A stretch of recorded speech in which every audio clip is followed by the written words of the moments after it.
야고보서 5장 13절부터 18절까지 말씀이 되겠는데요. 제가 13절 한 절만 봉독해 드리겠습니다. 너희 가운데 고난을 당하는 자가 있느냐? 그는 기도할 것이요. 즐거워하는 자가 있느냐? 그는 시를 노래할지어다.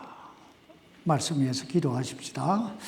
살아계신 아버지 하나님, 하나님께서 우리를 사랑하셔서 죄와 사망에서 구원해 주시고 이렇게 참 하나님을 예배하는 이 하나님의 은혜의 보좌 앞으로 인도해 주셔서 감사합니다. 그리고 특별히 오늘 참 권사님 예배를 통해서 귀한 찬양을 듣게 하시고 함께 하나님께 영광을 돌리게 해주신 것 감사합니다. 그리고 한국에서 이렇게 참 친구분을 만나기 위해 먼 길 오셔서 함께하는 이 귀한 가정 위에도 주님 복을 주시고 이 기간이 저들의 생애 속에 참 복되고 그리고 삶이 풍성해지는 귀한 여행이 될 수 있도록 그 가정 지켜주시고 인도해 주옵소서.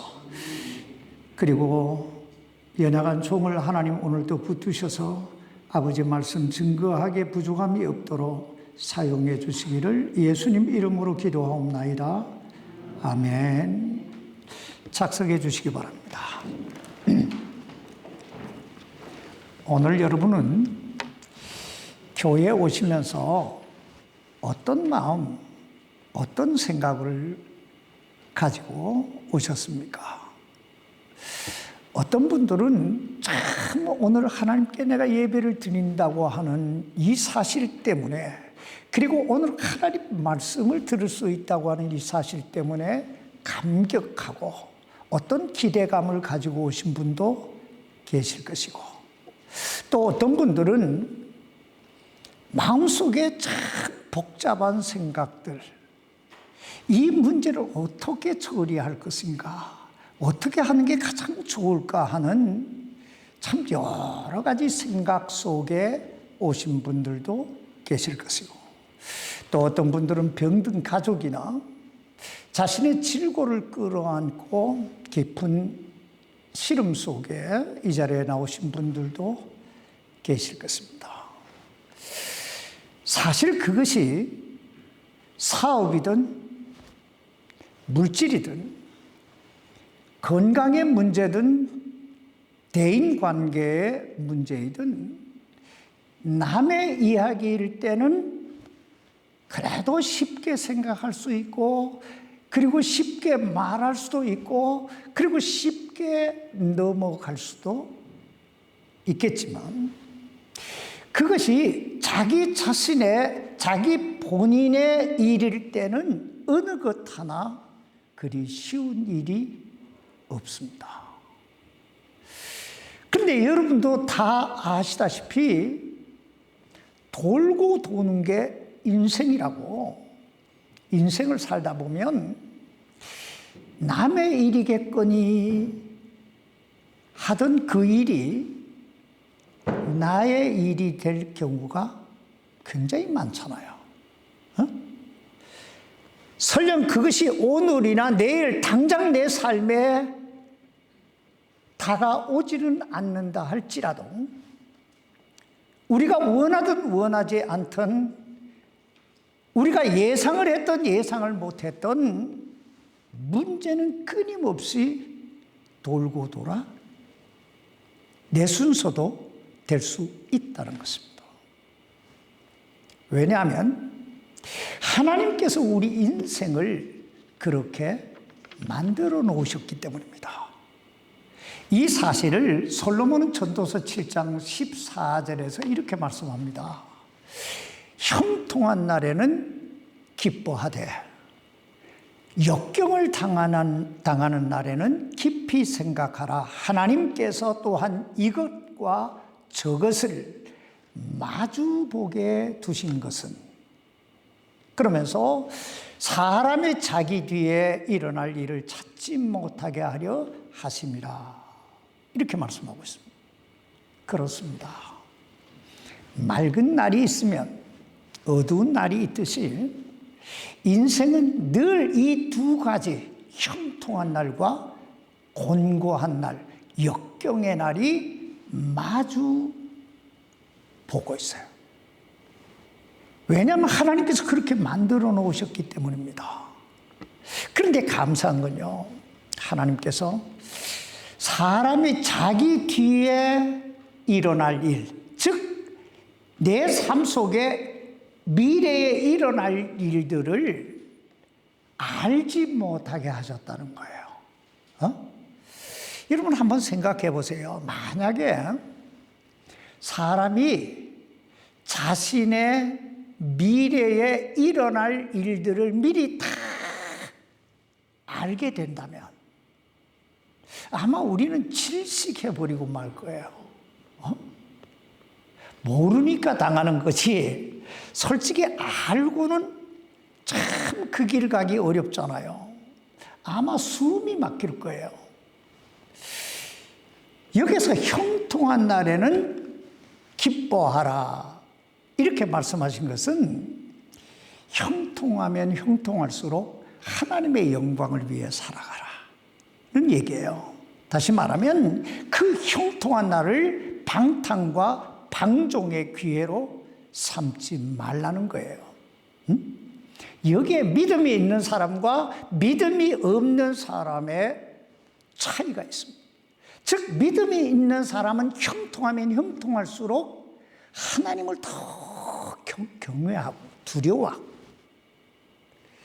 믿음이 없는 사람은 형통하면 형통할수록 자기 잘나서 그렇게 형통하게 된 줄 알고 교만하고 방종하고 방탕한 삶을 산다는 거예요.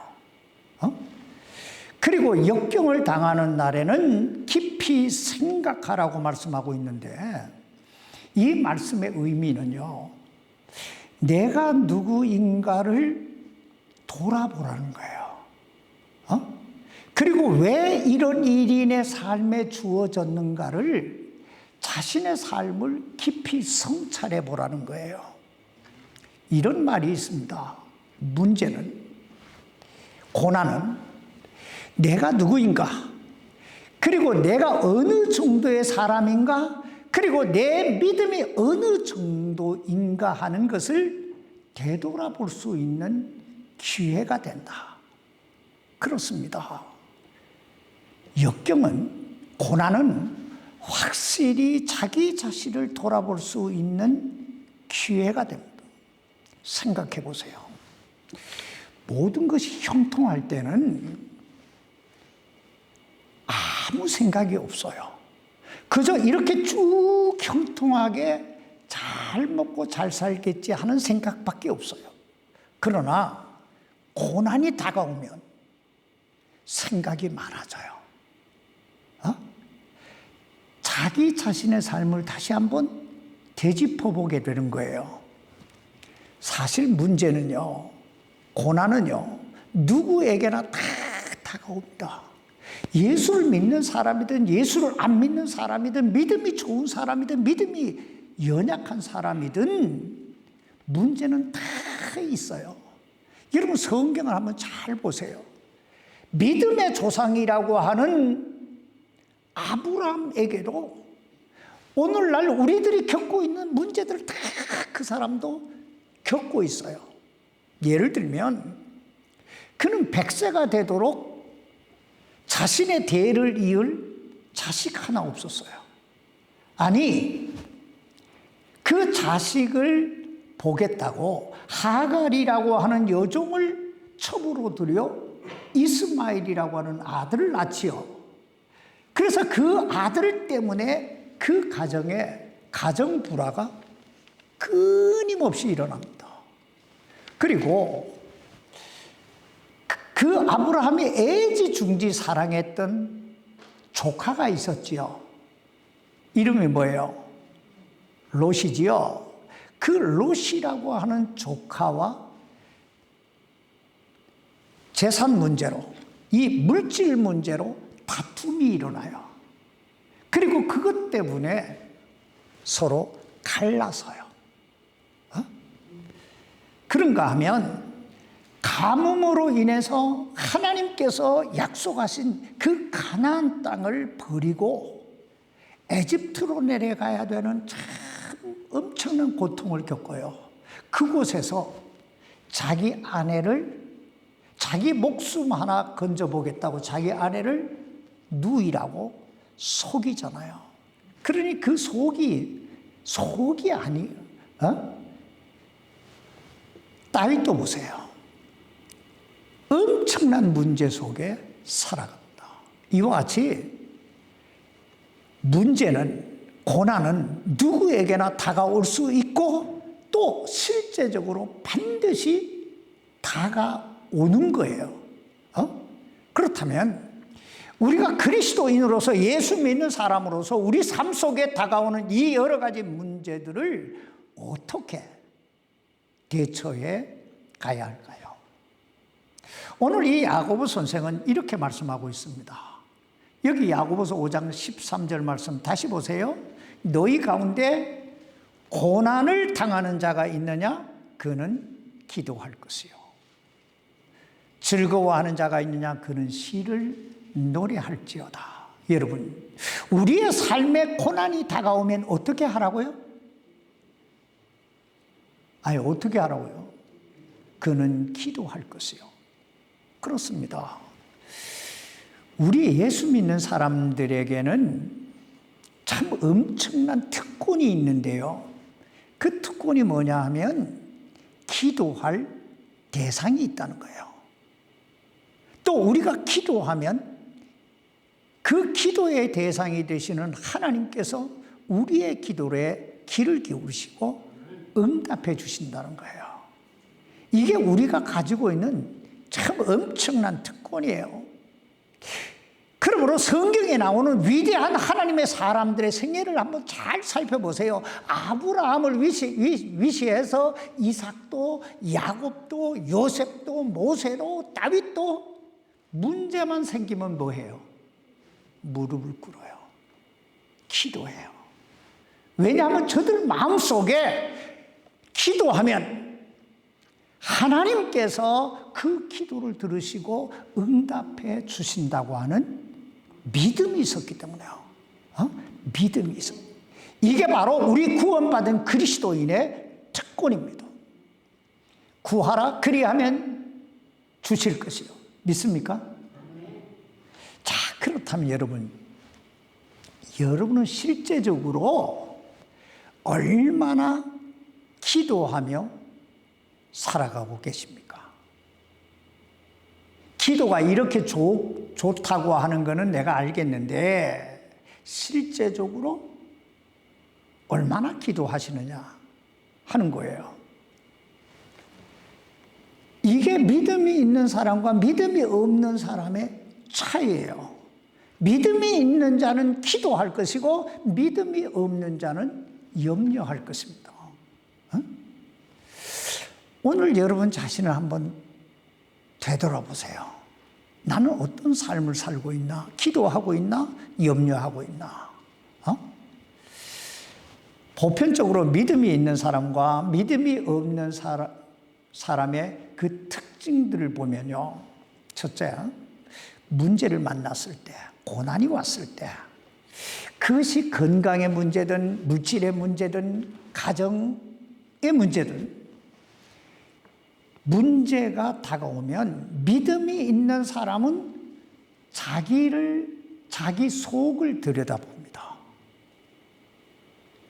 그런데 여기에 믿음이 없는 사람은 문제만 바라봐요.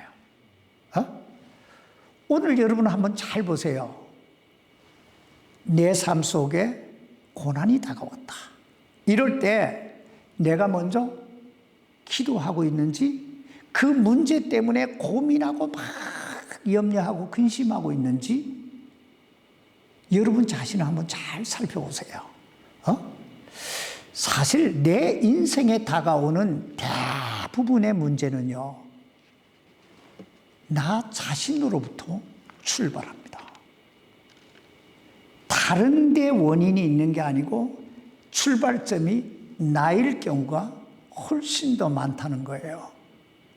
그러므로 믿음이 있는 사람은 그 사실을 알아요. 아, 나로부터 출발하는구나. 그러므로 구원받은 그리스도인은 문제를 만나면 가장 먼저 자기 자신을 헤아려 보기 시작합니다. 요즘 내가 하나님과 올바른 관계 속에 살아가고 있는지, 내가 혹시라도 기도를 게을리하거나 하나님의 말씀을 게을리하고 있는 것은 없는지, 혹시 내가 하나님 앞에 범죄한 일은 없는지 자기 성찰의 기회로 삼는다는 거예요. 그러나 믿음이 없는 사람은 자기 자신을 돌아보지 않아요. 문제만 바라봐요. 그리고 문제만 바라보다 보니까 막 염려만 쌓여요. 그리고 원망하게 되고 불평하게 되고 모든 책임을 다른 곳에 전가시켜요. 둘째, 믿음이 있는 사람은 믿음이 있는 사람과 믿음이 없는 사람의 특징을 살펴보면 믿음이 있는 사람은 위를 보고 믿음이 없는 사람은 문제를 봐요. 다시 말하면 믿음이 있는 사람은 하나님을 향하여 부르짖기 시작한다는 거예요. 이게 바로 기도고 이게 바로 믿음이에요. 이렇게 위를 바라보고 기도하다 보면요, 어느 순간에 내 마음에 이상하리만큼 차분해지고 편안해지고, 그리고 염려했던 게 오히려 어떤 기대감이 내 속에서 슬그머니 생기기 시작해요. 그러면서 길이 보여요. 이 고난의 문제를 어떻게 해결을 할 것인가? 길이 보여요. 하나님께서 이 일을 통해서 나를 더 큰 하나님의 사람으로 빚어가시는구나. 하나님이 내 인생을 더 탁월한 삶으로 인도해 가시는구나. 서서히 길이 보이는 거예요. 그러나 믿음이 없는 사람은요, 문제만 바라보기 때문에 더더욱 그 문제의 수렁텅이 속에 깊이 빠져들어요. 여러분, 이런 말 들어보셨어요? 왜 수렁이에 이 늪에 빠진 사람이 허우적대면 허우적댈수록 어떻게 된다고요? 더 깊이 빠져든다. 그렇습니다. 사람은요,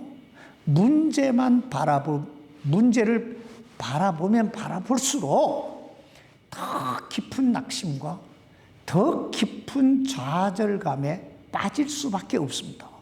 왜냐하면 내 삶에 문제가 다가왔다. 고난이 다가왔다. 어떤 벽에 부딪히게 됐다. 여러분, 이게 뭐예요? 이건 내가 해결할 수 있는 능력의 한계를 넘어섰다는 뜻이에요. 내가 해결할 수 있는 문제는 문제가 아니에요. 그런데 그 해결할 수 없는 문제만 바라보고 있으니까 더 살맛이 없어지죠. 더 삶이 힘만 든 거예요. 세 번째 나타나는 특징은요, 감사와 원망입니다. 다시 말하면 믿음이 있는 사람은 어려운 문제를 만나면 만날수록 감사할 일이 더 많아지고, 믿음이 없는 사람은 문제를 만나면 만날수록 더욱더 원망과 불평이 늘어나게 된다는 거예요.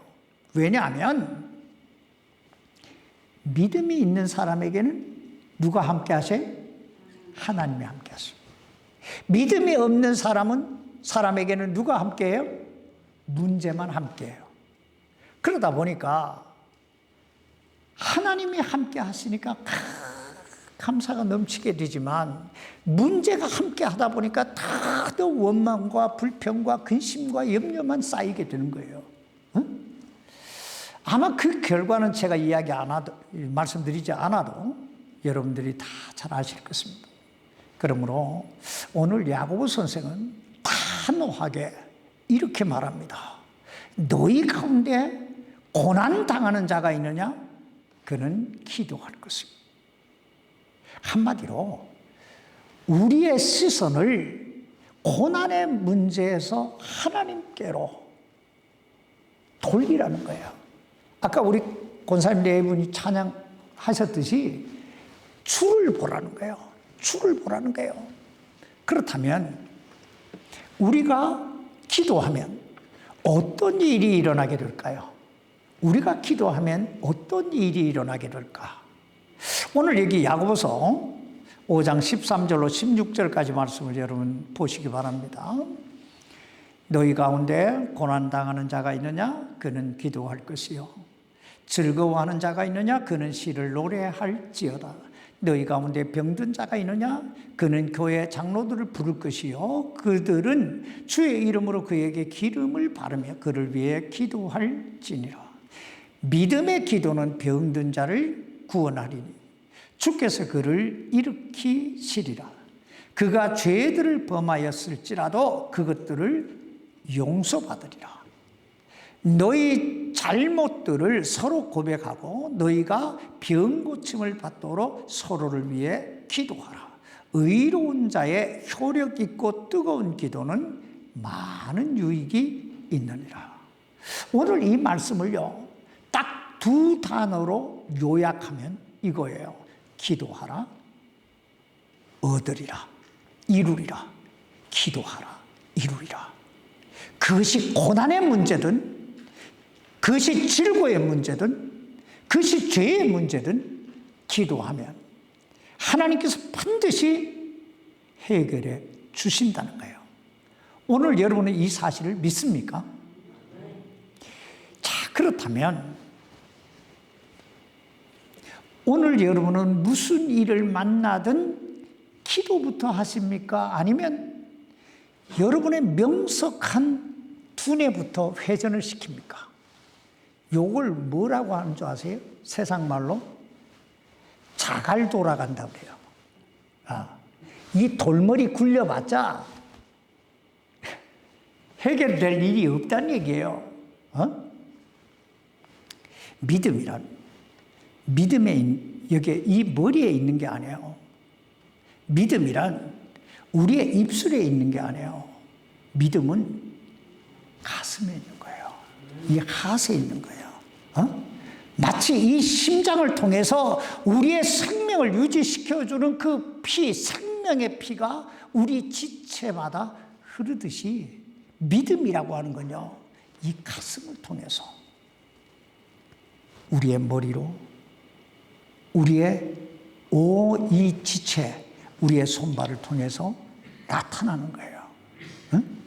그러므로 야고보 선생은 기도하되 뭘로 기도하라 그래요? 믿음으로 기도하라고 말씀하고 있는 거예요. 가슴으로 기도해라. 이게 첫 번째 기도의 원리입니다. 믿음으로 해라. 여기 야고보서 5장 15절 말씀 다시 보세요. 믿음의 기도는 병든 자를 구원하리니. 어떤 기도가 병든 자를 구원해요? 믿음의 기도. 주께서 그를 일으키시리라. 그가 죄를 범하였을지라도 그것들을 용서받으리라. 여기 나오잖아요. 믿음의 기도가 병도 고치고 일으키시리라고 하니까 그 고난의 문제도 해결해 주시고 죄의 문제도 해결해 주신다고 그러잖아요. 사실 이 야고보 선생이요, 이 야고보서에서 가장 강조하는 것이 믿음이에요. 믿음. 여기 야고보서 1장 6절로 7절 말씀 보세요. 그러나 그는 믿음으로 구하고 조금도 흔들리지 말지니라. 조금도 의심하지 말지니. 의심하는 자는 마치 바람에 밀려 요동하는 바다 물결 같으니. 이런 사람은 주께 무엇인가를 얻을 생각을 하지 말라. 여러분 어떻게 기도하라고요? 믿음으로 하라는 거예요. 오직 믿음이에요. 의심하지 말라는 거예요. 의심하는 순간에 그 기도는 응답이 이루어지지 않는다는 거예요. 그러므로 기도할 때 믿음으로 해야 돼요. 내가 기도하면 하나님께서 내 기도에 귀를 기울이시고 응답해 주신다. 믿습니까? 이걸 확신을 가지고 기도해야 돼요. 두 번째,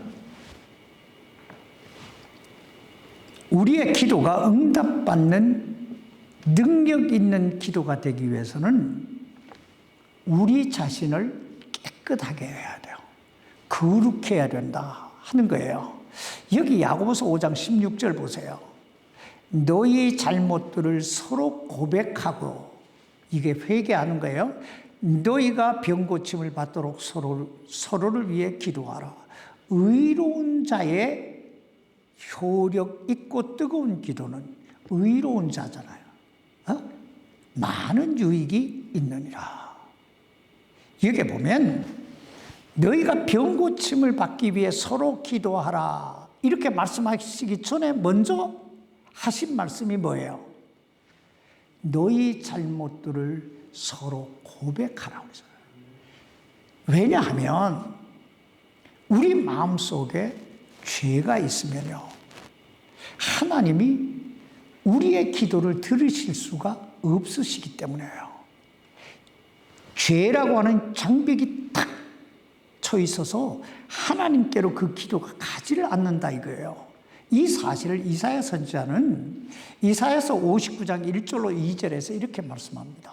보라, 주의 손이 짧아서 구원하지 못하는 것도 아니요, 그분의 귀가 둔하여 듣지 못하는 것도 아니라 오직 너희 불법들이 너희와 너희 하나님 사이를 갈라놓았고 너희 죄들이 그분의 얼굴을 너희에게 숨겼으므로 그분께서 듣지 아니하시리라.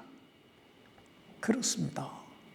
우리가요, 마음속에 죄를 품고 있으면 우리가 아무리 기도해도 기도가 응답이 안 돼요. 이 죄라고 하는 단어 속에는 이런 것도 들어있는 거예요. 누구를 용서하지 못하는 거. 우리는 누가 밉다 이런 걸 가장 사소하게 생각하잖아요. 여러분이 한 가지 아셔야 될 게 있는데, 세상에서는요, 적당이라고 하는 게 통해요. 그런데 하나님 앞에서는 적당이라고 하는 게 통하지 않아요. 그래서 죄의 홀이라도 남기지 말고 이랬잖아요. 요 털이라도 남기지 말라 이거예요. 그래서 누굴 미워하는 죄가 있으면, 미워하면 그거부터 하나님 앞에 내려놔야 돼요. 그부터 시작돼. 기도는 거기서부터 시작되는 거예요. 오늘 야고보 선생은 우리에게 이렇게 권면하고 있는 거예요. 너 하나님 앞에서 너와 하나님과의 관계가 어떠한지 먼저 너 자신을 살펴봐라. 하나님과 가까운지, 하나님과 친한지. 오늘 여러분 하나님과 친하십니까? 하나님과 친하려면 내 마음에 뭐가 없어야 돼요? 죄가 없어야 돼요. 근데 이 어떤 사람들은 죄 이러니까 날마다 그냥 하나님 앞에 가서, 어떤 사람은 내가 물어봐요. 지금 죽으면 천국 갈 수 있습니까? 이렇게 물어보면 어떤 분은 이래요. 내가 죄가 많은데. 그래요. 아니, 세상에 죄 안 짓고 사는 사람이 있어요? 아니, 구원받은 사람도 우리가 이 육신을 덧입고 있으면 다 죄를 짓는 거예요. 그런데 내가 구원받았다라고 하는 건 내가 그 죄인이라고 하는 사실을 내가 인정하고 하나님 앞에서 회개하는 거예요. 그 때의 회개를 길어지네요. 회개는 일생에 한 번 한다는 말이 있어요. 딱 한 번만 한다. 그럼 죄 짓는 건 어떻게 해요? 그럼 그때는 고백한다는 단어를 쓰는 거예요. 회개는 내가 예수 그리스도를 마음의 구세주로 영접할 때 내가 내 죄를 회개하고 예수님 영접하고 하는 그 순간에 내 안에 구원의 역사가 이루어지는 거예요. 나는 이미 천국 백성이고 하나님 아들이고 딸이에요. 권세를 주셨으니 했으니까 이미 권세를 받은 거예요. 그 다음에 우리가 살아가면서 짓는 죄를, 그때 회개하는 죄를 원죄라 그래요. 그리고 우리가 살아가면서 짓는 죄를 자범죄라 그래요. 이 자범죄는 자백하고 고백한다는 단어를 쓴다는 거예요. 아무튼 우리 마음에 죄가 있으면 기도 응답 받을 수 없다. 기도 응답을 받으려면 첫째 믿음으로 기도하고, 둘째는 뭐예요? 우리 자신을 의롭게 해야 된다. 깨끗하게 해야 된다. 마지막 한 가지만 더 하고 마칩시다. 셋째, 우리의 기도가 응답받는 능력 있는 기도가 되기 위해서는 뜨거운 마음, 간절한 마음으로 기도해야 된다. 이렇게 권면하고 있습니다. 여기 야고보서 5장 17절로 18절 말씀 한번 보세요. 엘리야는 우리와 같이 동일한 성정의 지배를 받은 사람이로되 비가 오지 않기를 그가 간절히 기도하니 3년 6개월 동안이나 땅에 비가 오지 아니하였고 그가 다시 기도하니 하늘이 비를 주고 땅이 자기 열매를 내었느니라. 여기 보면 야고보 선생이 기도 응답의 예로 엘리야의 기도를 예로 들고 있잖아요. 그러면서 엘리야는 우리와 같이 동일한 성정의 지배를 받은 사람이로되 이렇게 얘기해요. 성정의 지배를 받았다.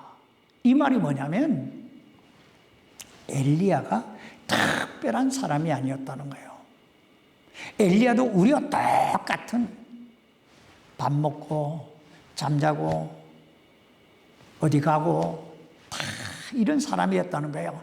그리고 뭐 엘리야라고 별 수 있었겠어요? 인생 살아가는 거 이 세상 공기 똑같이 마시면서 살았을 거 아니에요.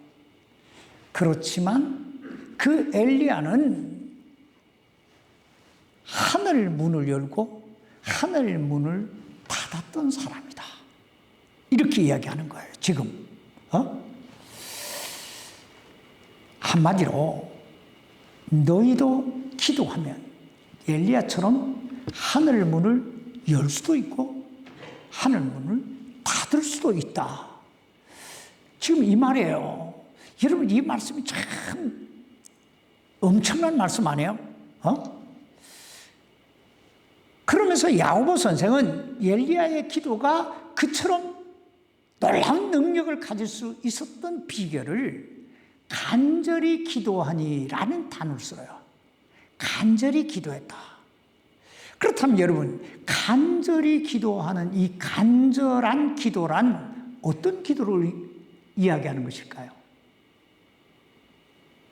간절한 기도라고 하는 이 단어는 응답받을 때까지 포기하지 아니하고 지속적으로 하는 기도를 간절한 기도라 그래요.